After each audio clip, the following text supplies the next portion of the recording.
নোয়াখালীর সুবর্ণচরে প্রথমবারের মতো শুরু হয়েছে মালচিং পদ্ধতিতে কাঁচা মরিচ চাষ।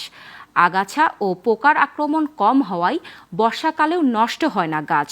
দীর্ঘ সময় ফলন ও বাজারে সারা বছর চাহিদা থাকায় মালচিং পদ্ধতিতে মরিচ চাষ জনপ্রিয় হয়ে উঠেছে এই অঞ্চলে। নোয়াখালী থেকে সাইফুর রহমান রাসেলের তথ্য ও চিত্রের ডেস্ক রিপোর্ট।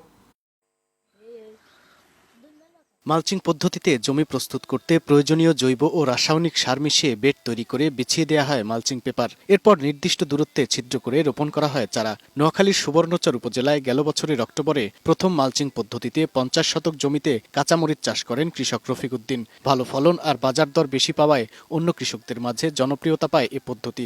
মালচিং পদ্ধতিতে চাষ করার কারণে জমিতে আর্দ্রতা ধরে রাখে, আর এতে আপনার থ্রিপস এবং অন্যান্য পোকামাকড়ের আক্রমণ কম হয়। আর এটার পাশাপাশি মালচিংয়ে দেওয়ার কারণে আগাছা কম হয়। প্রথমে 2-2.5 মন করে আইতো মরিচ প্রথম অবস্থায়, এরপরে ধরো 4 মন 5 মন, এখন 6 মনেরও বেশি আসে। মালচিং পদ্ধতিতে জমি থাকে পরিষ্কার, জন্মাতে পারে না আগাছা, রোগবালাইও কম হয়, বর্ষাকালেও জমি নষ্ট হয় না, ফলে সারা বছর তোলা যায় মরিচ। মালচিং চাষ করার পদ্ধতির কারণে আমাদের এখন লাভবান হই। আমরা 1 একর মরিচে 4-5 লক্ষ টাকা আমাদের এখন ব্যবসা হয়।